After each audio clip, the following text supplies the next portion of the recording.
Mau Mau, the rebellion against British rule in Kenya, awakened the deepest European fears of primitive African savagery. The British saw in it the work of the devil himself.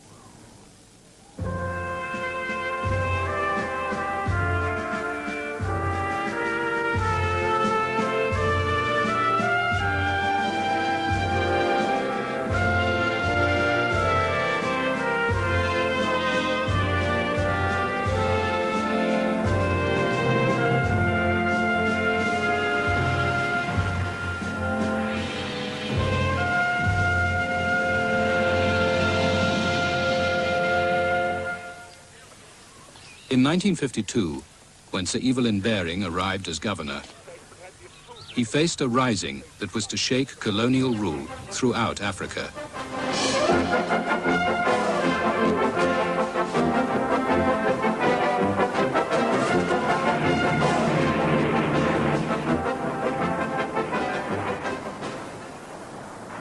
To the white settlers, this was home. They had created Kenya. And whatever Britain might want, they were determined to stay on top. In 1922, Churchill gave the settlers a promise.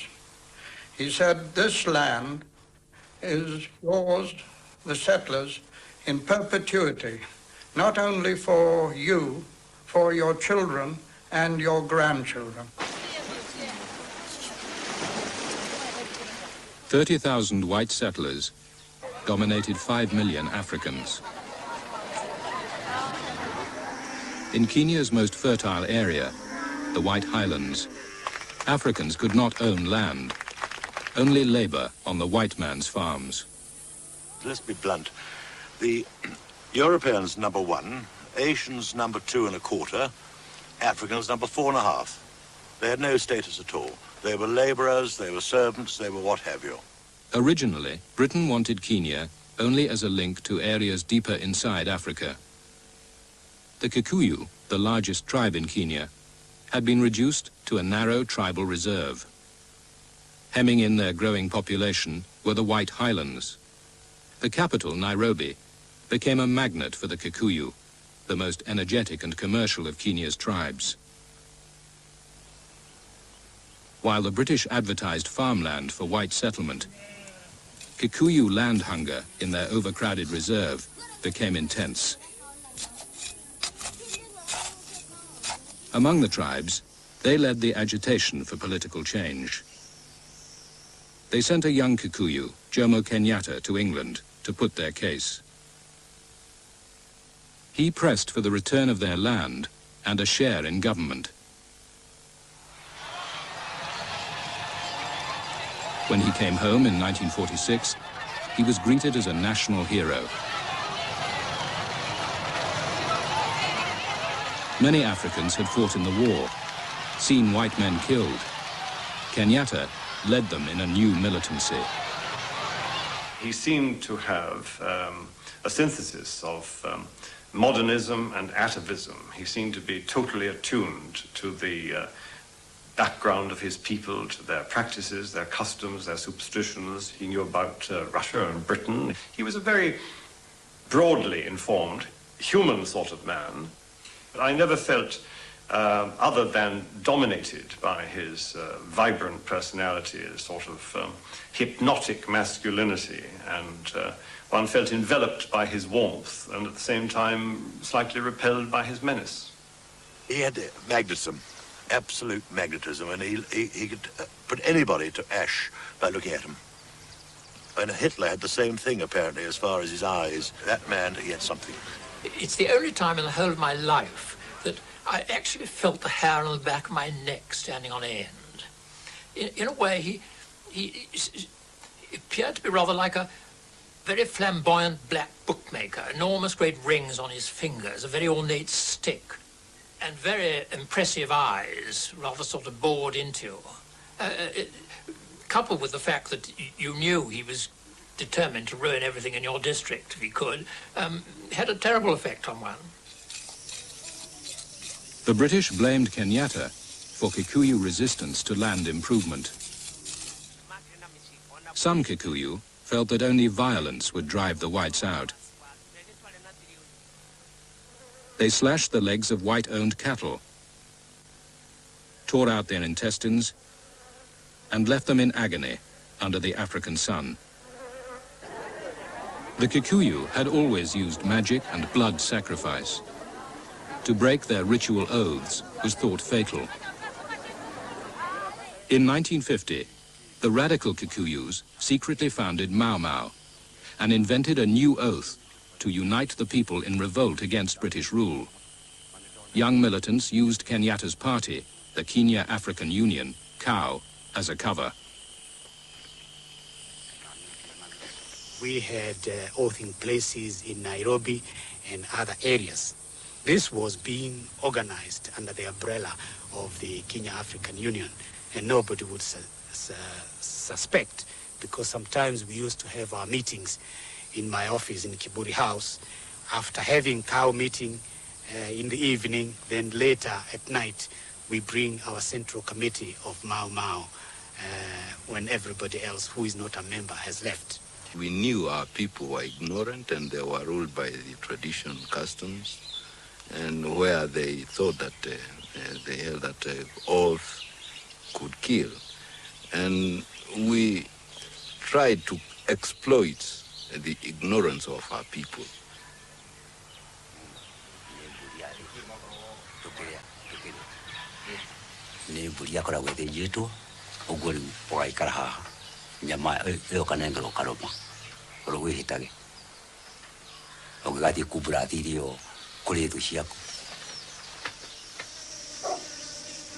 Mau Mau killed many pro-British Kikuyu and those who refused to take the oath.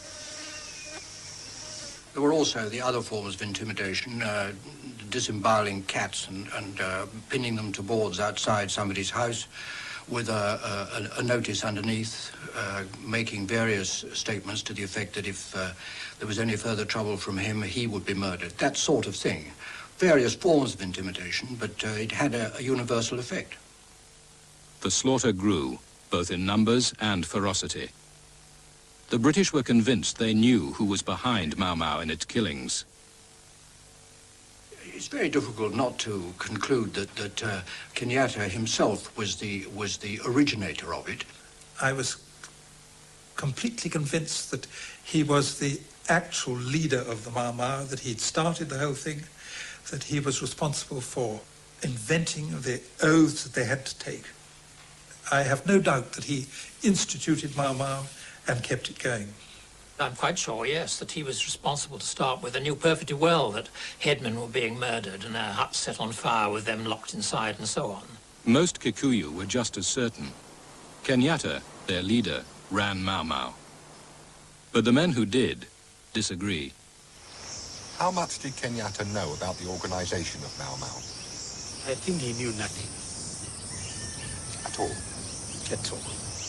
Kenyatta was among the older generation, so we feared that if he knew much, he may disagree with what we were thinking of doing. So it was only the younger generation which had decided that because all other means have failed, we must use violence. He was not active in that organization, and we did not want him to be active in that one. And he did not know who were leading. Kenyatta did not know who the leaders were? No, and he could not say who was steering the wheel. Kenyatta had avoided taking sides. In 1952, the British persuaded him to do so. At a mass rally alongside the pro-British chief Waruhiu, he cursed Mau Mau. I think he was cornered. They forced him to denounce Mau Mau, and I think he did not know what to do about it. So he used a Kikuyu proverb, which said that Mau Mau should go under the roots of the tree, Miriam Kongoe, and which actually means go into the drains and never to come back. So it was taken very seriously by people. Kenyatta's curse led the Mau Mau Central Committee to summon him. When he came, we told him how we are disappointed. In fact, that was the time when the Central Committee introduced itself to him, that we are the Mau Mau Central Committee, we are organizing this and that, and we feel very hurt by your denunciation. Kenyatta was left in no doubt that if he continued to denounce Mau Mau, they would deal with him. Kenyatta would have been a very big trouble. Was there Even to the extent of being killed. It was not a joke by that time. There were no going back. There was the possibility Kenyatta could have been killed? Yes. If he had tried to go back? Yes. And denounce Mau Mau? What makes you so sure of that? Well, I know because I was the chief organizer and I know what was... people were serious about it. Within the movement, they had their local people. If they decide somebody will die, then, and death sentence has been passed by the bench, well, nobody can stop them.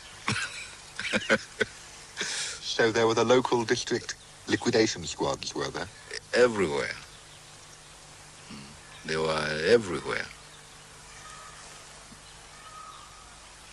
Because, see, there were a lot of traitors, and they had to be stopped. In October 1952, Chief Waruhiu, who had stood beside Kenyatta when he cursed Mau Mau, was murdered by them. Bering had been governor for only a week. Across the grave, he saw Jomo Kenyatta. They did not meet.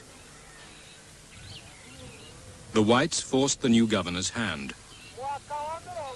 Bering declared a state of emergency. Kenyatta was arrested. Troops are in the streets of Nairobi.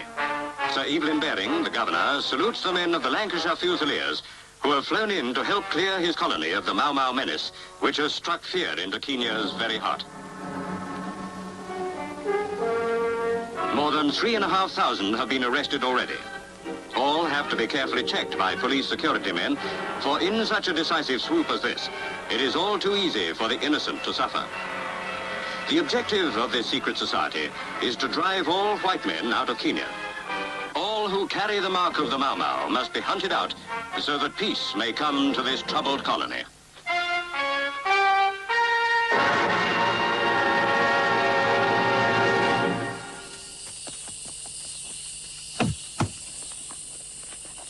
Mau Mau reaction was bloody. From the Cathedral of the Highlands in Nairobi are borne the bodies of Mr. and Mrs. Roger Ruck and their 6-year-old son, Michael, a British family brutally murdered by the Mau Mau. The Rucks were friends of ours. The labourer on the farm drove the horses away from the house. And then they went out looking for the horses, and they came back to Roger in the evening, that's when they committed their atrocities, and said, "We found your horse, and we've now got the chap who pinched them. He's sitting in the back of your lorry." So Roger came round, took a look into the lorry, and they just started chopping him up from the back.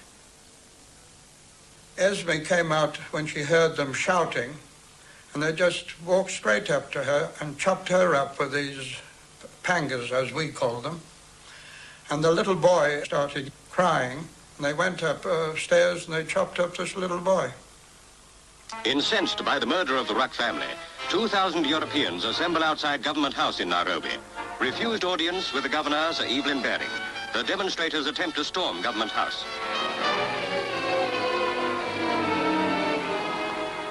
White settlers had always accused the administration of being pro-African. Now, they felt Baring was hiding behind a cordon of black police. By chance, inside Government House was a settler politician.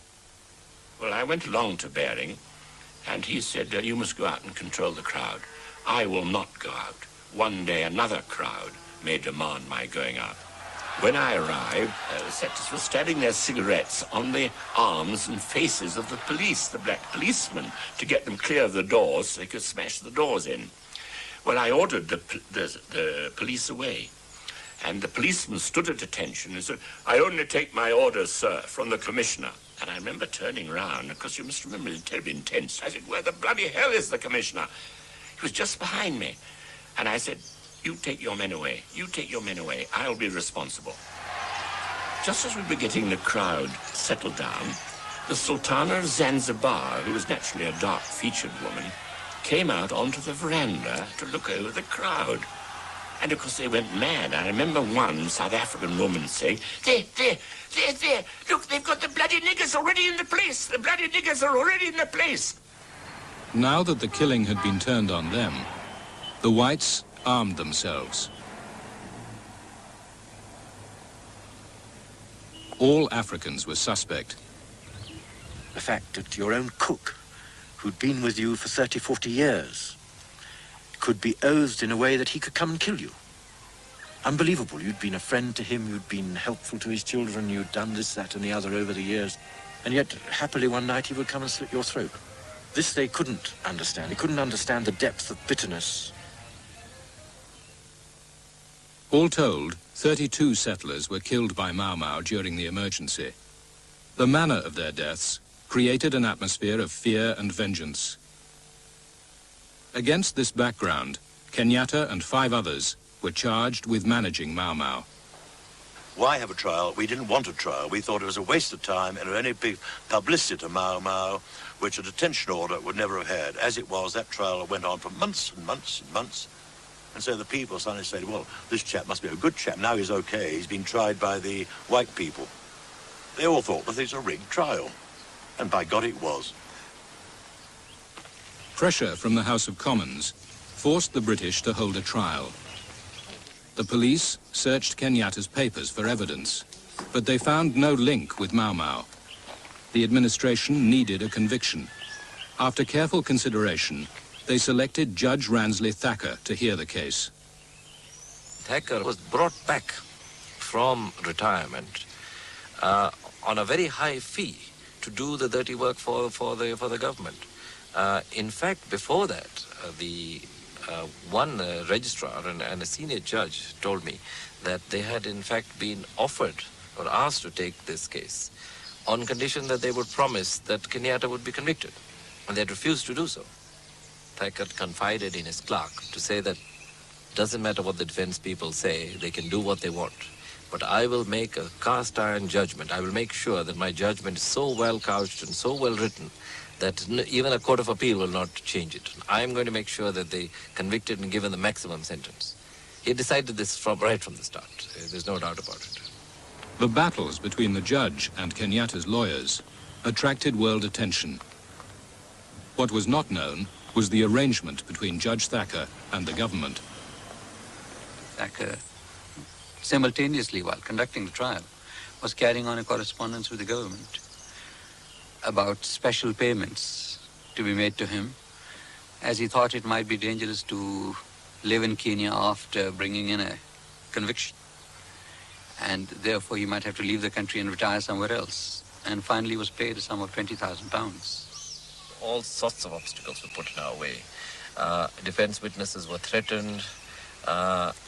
In fact, in one particular case, when we brought about 10 or 12 persons to prove an alibi of Kenyatta or prove that in fact he did not do what he was supposed to do, including some ministers from the church and the chief and others, they were all arrested as soon as they gave evidence. One key prosecution witness, Rawson Macharia, gave crucial evidence that helped convict Kenyatta. 5 years later, he swore to a court that he had been bribed to tell lies.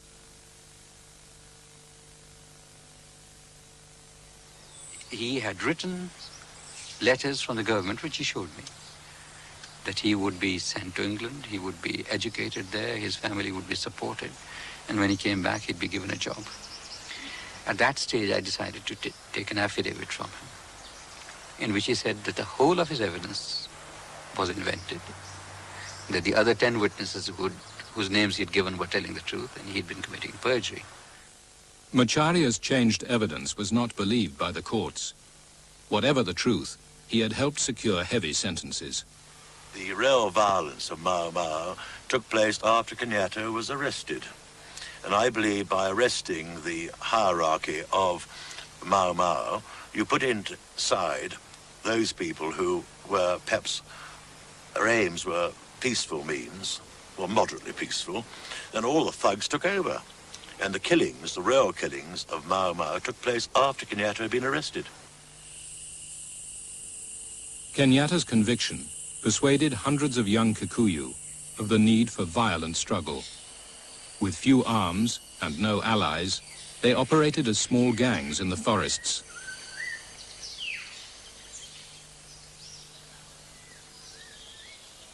Mutito ihinda rĩa mbere rĩa gũthiĩ kwarĩ na heho ona ng'aragu nĩ kwarĩ tondũ gũtiakĩrĩ irio no gĩthaka na twacokire tũkĩmenyera heho na irio ningĩ nĩ twagĩcionaga na thĩna na tũkomĩrĩria nĩ ũndũ wa kwenda gwĩtia wĩyathi tũkona gũtirĩ ũndũ ũngĩ ũngĩtũma tiga no tũrũire mbara yo nyene.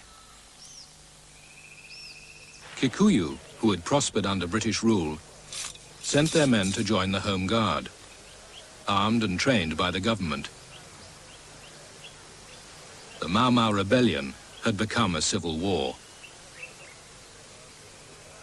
In March 1953, at Lari, a local quarrel over land turned into a massacre.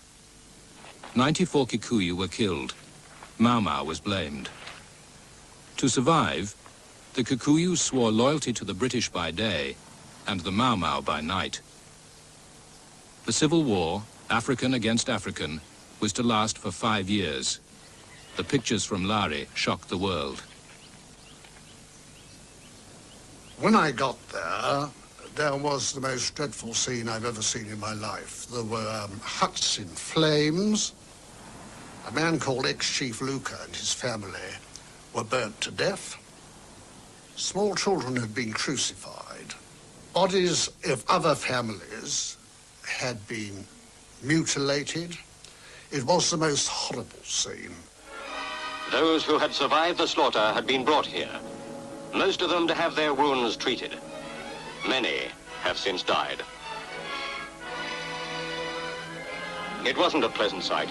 Men and women with their bodies scarred forever by clubs and knives and fire. The stories the wounded told were terrible to hear, of the whole village set ablaze, and of the savage butchery that followed.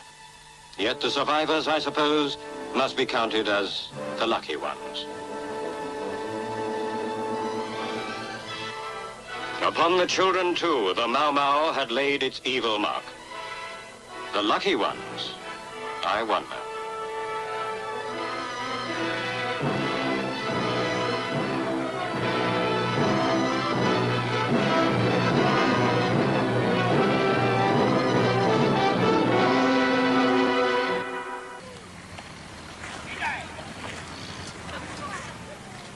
During 1953, the year after the emergency was declared, the British were desperate to uncover the Mau Mau gangs. We had to get information. We couldn't get information at all. At that stage, the Kikuyu were probably 90% on the side of the Mau Mau, and we felt in order to track down the terrorists, we did resort to third degree. When, on the rare occasions, we caught a terrorist and tried to interrogate him, to start with, there was no way you could get them to talk. And we and certainly the police and many of the police reserve tried methods that we would never normally accept. Electric shocks, that sort of thing. It was a waste of time. It didn't work at all.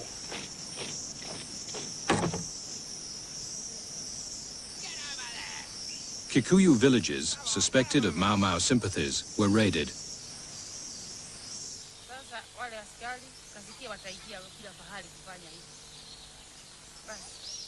Sasa ndio tulikaa kidogo tukaona askari ya Kamatimu nachanganyika na ame na kuja saa 12 mapema mnasikia milango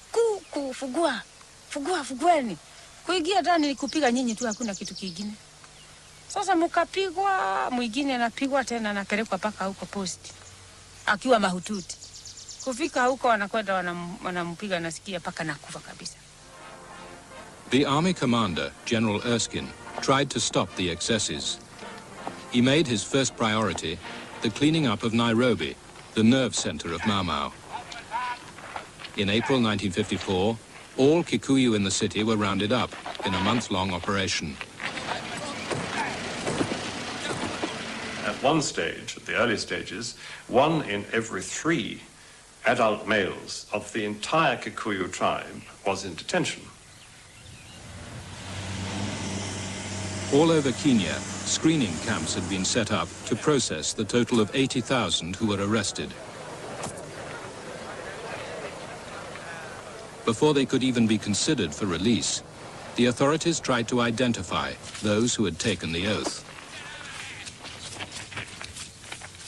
We were trying to deal with it, so to speak, in its own coin. They felt that the oath had bound them and that if they broke the oath, something terrible would happen to them. We were concerned to try to break the power of the oath, to, so to speak, cleanse them, so that its power was no longer binding. The government even employed witch doctors to decontaminate those who had joined Mau Mau. The vital thing, as far as the administration was concerned, was to get someone to declare that he'd taken an oath. It was thought, in some mysterious way, that as soon as you signed a paper, however you signed it, after half an hour's roughing up, after 4 hours roughing up, after 3 weeks roughing up, as soon as you signed that, you were in some way getting rid of this awful atavistic horror that had taken hold of you when you first took it. At the same time, the government lured hundreds of fighters out of the forest by generous surrender terms. Forest leaders resorted to ever more extreme oaths to hold their men together. Uhoro wa mutitule nitwali hede kunywa mumare no ginya wambe hare buri yathijagwo yathijwo ukamba ukanywa ukaria nyameyo nyamere ngire ugacoka ugekira hagithita-ini ukaharukia uguo waharukia uguo gere ukaharukia hana hare nyama ya mundu ugathie ho ukanywa thakame were hiu mundu ari murage nigu kamuruga maita 1 2 3 4 5 6 7 rĩu nĩ ta kuga atĩ ona mũndũ ũkamuona hana ũthigiriri atĩ ndũrĩ hĩndĩ ũtangĩmũraga. These oaths were read to newly arrived British troops. The aim was to stiffen their hatred of the gangs. The effect was to terrify young national servicemen into killing anything that moved in the forest. These Mau Mau were like animals. They lived in the bush, they had long hair, some of them had game skins, coats around them. They ran on, carried a gun in one hand, and they ran like baboons through the bush. Now, in the forest, they were lying down watching you, and these poor lads would be coming along, walking upright, had no experience of bush warfare, it wasn't their fault, but actually fighting against people like that, they were useless. You had to hunt like you hunt a leopard or a lion, and you had to beat these Mau Mau at their own game. There was this chap, he'd seen me, and he was trying to get himself hidden in some stones. So I put a bullet straight behind his head. He came over backwards. His adjutant, the most awful fellow I've ever seen. Tall fellow with one eye, long hair, had skins all over him, got up and he took a horrible look at me and took off, and I thought I could shoot him like this, and I shot and missed him. Then I put the gun up and got him too. Then there was another one running a short way over, and I put a bullet. Turned out to be a young girl of 16. The ones they used to send in to get their food. Twaharukagia ndigizo twathie rũĩ irio icio kũrĩ harĩa hatuĩkĩte irĩ igũ akorwo rĩu nĩ ta haha macani-inĩ maya ikaigwo ho makaya kuoya. Arĩa ti waga kũmaha irio tondũ nao nĩ megũkũraga waga kũmaha irio na nĩ magũkũhũra na nĩ ũgũitwo ucoke ũreke ũiguĩte ruo mũno na mũkanda na warĩa maigua nĩ ũkũheanaga irio nĩ woywo ũhũrwo na ũthamio. Those Kikuyu still held in detention were forced to work, From a Guthi camp came repeated allegations of brutality. I would say that that camp was conducted with restrained harshness and severity, that it was extremely orderly and clean, but that probably a degree of physical violence was used to secure the obedience of those who might be thought to be a danger to the general stability of the camp. Ugathiururukio kihuragwo nginya kiara gikenja irima riria ringi ni gukua ndoo iri na miigua kaigerera na iri na mai ugatengerio kihuragwo nginyagia mai magwitikagire guku ukakorwo ugithunguka kagoto kari loud tamaita 20 tari uraiga karai kauthi kari kiongo unyitite utengeretio ni thigari nacio ile laini o kihuragwo yani kuiga thigari uthire hari muthigari o kiguthagwo ugithiagira hari muthigari o kiguthagwo. I got a letter which I couldn't ignore, which said, death of detainees in a Guthi camp. And then another letter came from them saying, please act else we shall all be dead. And therefore I always sent it to the Secretary of State. Of course, for verification. But what was so infuriating was that he always had an administrative inquiry, which meant that the very people who were in charge of the security forces who were committing these atrocities were the ones who sat in judgment on the case. And the whole instinct of the Europeans and those in charge was to cover up, always cover up. The colonial secretary, Alan Lennox Boyd, continued to stand by the Kenya government. We were certainly pretty nervous. As civil servants to the Secretary of State, we were very anxious that nothing disastrous should happen. But I don't recall any occasion on which any, as it were, explicit request was sent out to the governor by the Secretary of State, keep the violence down. Probably there was more done that didn't come to light than actually did come to light. Whether Lex Boyd was conscious that there was this hidden bit of the iceberg of violence, I don't know. But being an astute politician, he couldn't have been totally blind. No. I think we all realise there must be a lot more. If there were one or two things going on, there probably was a lot more.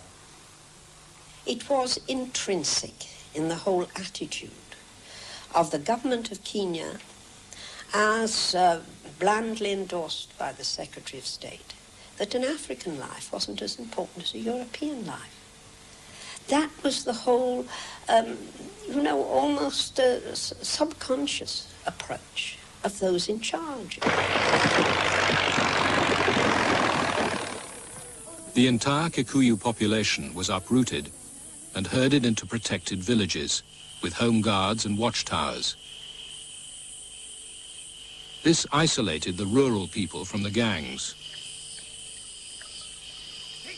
They had to build their own villages. It was done by compulsory labor, and we surrounded the villages in areas I was with ditches with spiked bamboos in the bottom. So it really was extremely difficult for anyone or any animal even to get through them. Villagization removed the Kikuyu people from their farms into glorified concentration camps, where they were given 23-hour curfews, and as a battle measure, it was very effective. It stopped food supplies to the forest.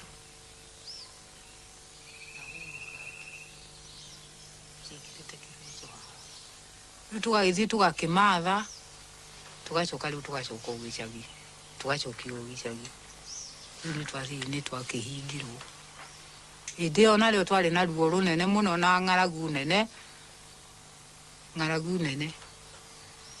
tondũ natuo tũirio tũrĩa tũrĩ mũgũnda mau nĩ kĩmathire. The measures worked. The tide was turning against the gangs. Growing numbers of Kikuyu came over to the government. Baring hoped that land reform and money for farmers would win over the remainder. While the chiefs accepted medals, the masses still looked to Kenyatta as their leader. We were telling them that Kenyatta would never, ever return to the Kikuyu country. Never, ever. And we were making this promise to the loyalists, we were making it to the general public. This was, of course, supplemented by the fact that Kenyatta's name, his house was totally removed, his name was removed from everything. He was now to be a non-person. We do understand and realize the fears of the European minorities in Kenya. They regard or link Jomo Kenyatta with Mau Mau or terrorism. But we, the African people, know that he is a sincere leader of his people who had devoted all his time to the benefit of the ordinary man.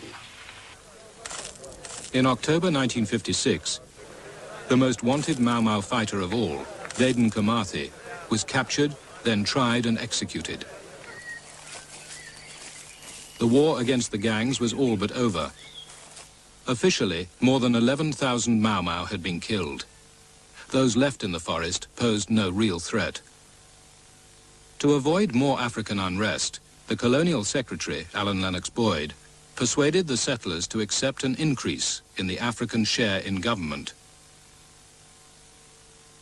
The British were now keen to release the remaining detainees. But these were mostly young and violent.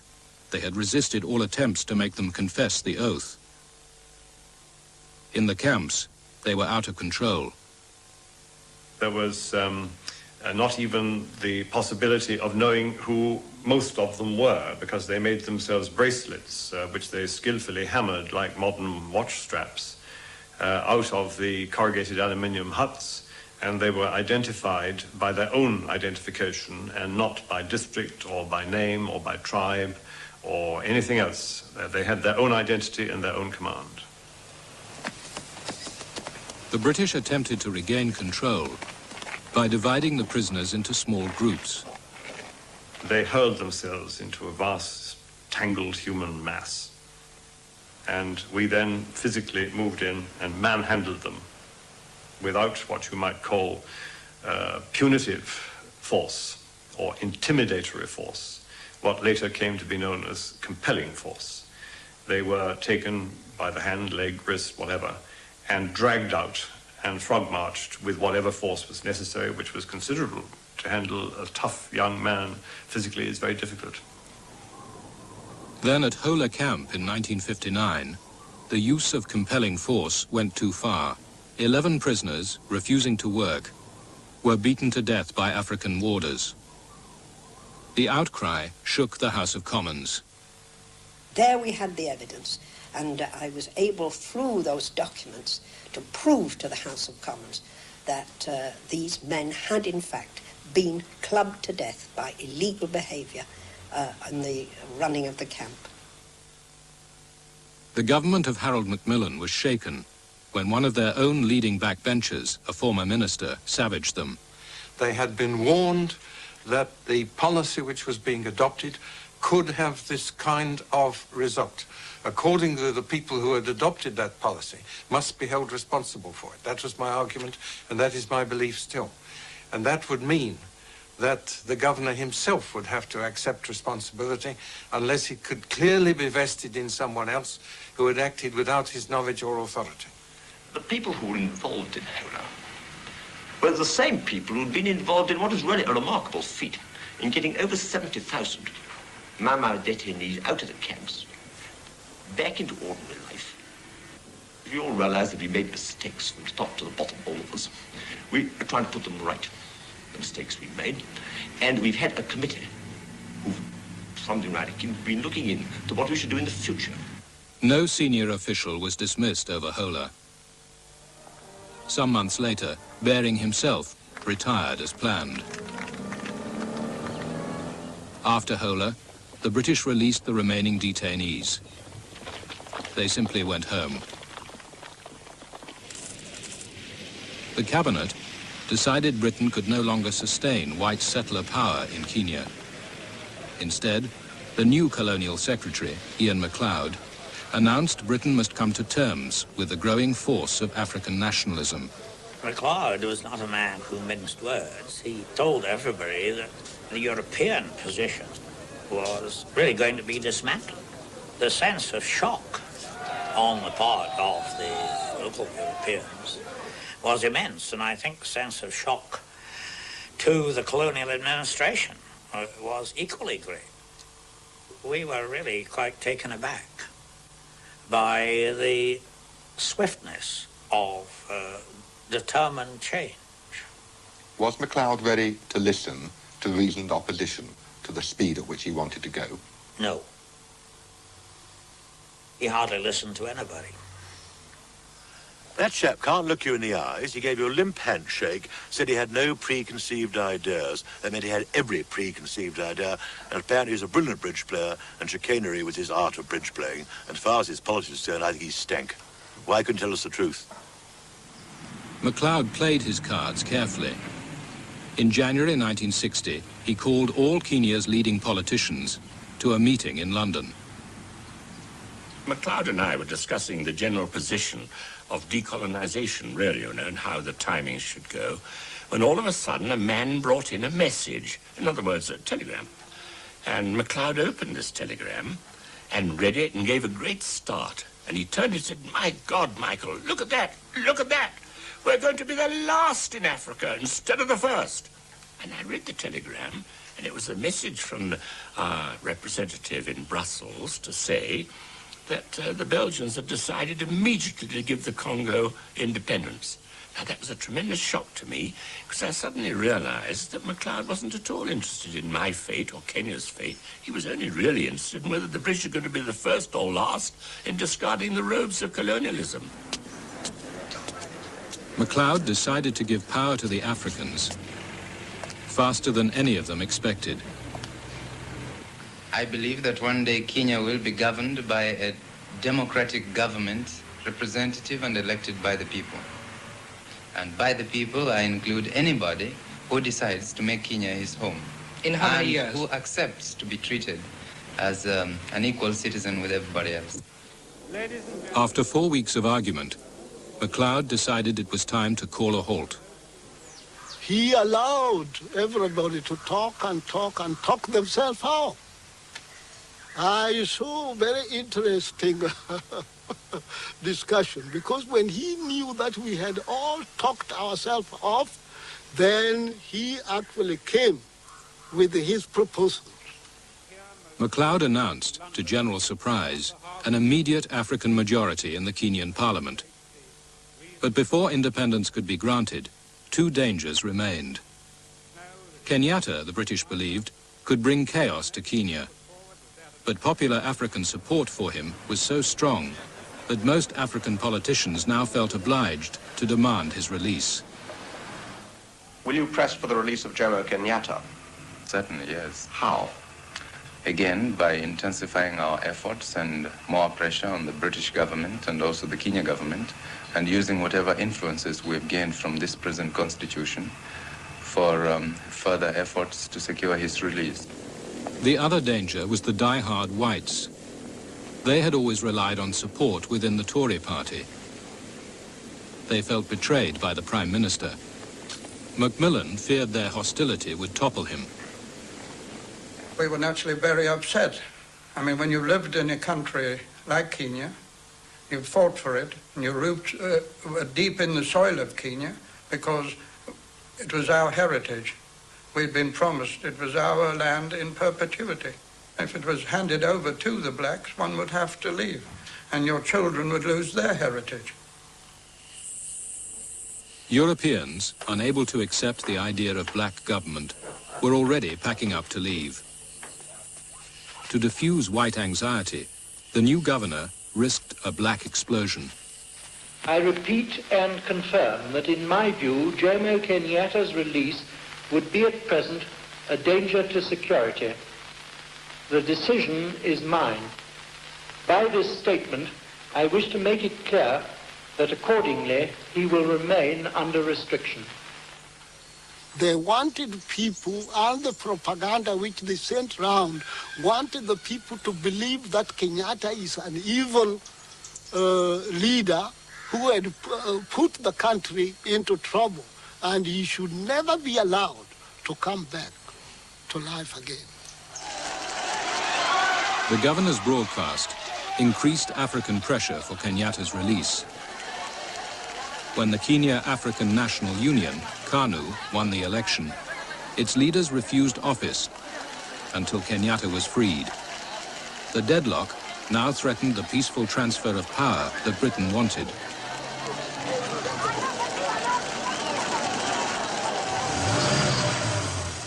So, in August 1961, Governor Renison bowed to the inevitable. Jomo Kenyatta, the man he had called the leader to darkness and death, returned home to a tumultuous welcome. After his release, Kenyatta accepted the presidency of KANU, a party whose radical platform had included the seizure of European-owned land. The whites were horrified. KANU was a near certainty to take over when Britain left. KANU did give the impression of being excessively extreme. Land confiscation, nationalization of all industry, closing down of foreign investment, excessive Africanization. So naturally British interests were disturbed because they thought they would have an extreme, perhaps almost communist regime. Kenyatta surprised everyone, white and black. To secure independence, he knew that Kenya needed stability, not a new upheaval. He overruled the radicals. We don't want to rob anybody of his property. We're not concerned of robbing people of their property, no. But what we want to get is power, that is the government. We want to rule our country. Our main cause for struggle was to gain our land back.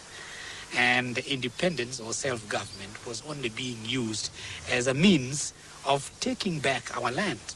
And without land, then everybody thought that we had been sold out. Kenyatta was afraid that many of his supporters would grab white-owned land. He needed to buy it for them. He turned to Britain for the money and distributed some land in the White Highlands to African farmers. Kenyatta, with British aid, bought off Kikuyu unrest. He had no place for Mama. He ordered the few fighters left in the forest to come out. Kenyatta gave them nothing, but greeted them as heroes. He's going to be an ordinary citizen because all he wanted to see is an African flag flying over Kenya. That's all he was important. What are his followers going to do with their arms? Their follower and their arm they will bring their arms to me, to their government. The settlers were still wary. They invited him to a meeting in the Highlands. With a goodwill, all of us, and this is the government policy. We believe that Kenya is large enough. Kenya potentiality is great. And all of us, and I'm not telling you this because I'm in your meeting, I'm telling you what I believe and what my government believes. That white, brown, black can work together harmoniously in this country and make this country great. And Kenyatta said, if I made mistakes, forgive me. If you made mistakes, I forgive you. We must not forget the past, but we must forgive and work together.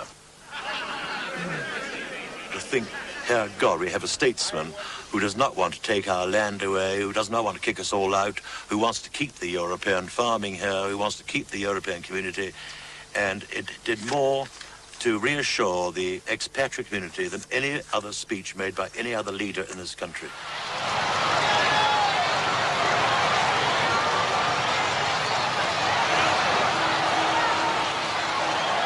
By Independence Day, The devil, whom the British had consigned to oblivion, had become the hero of white and black alike.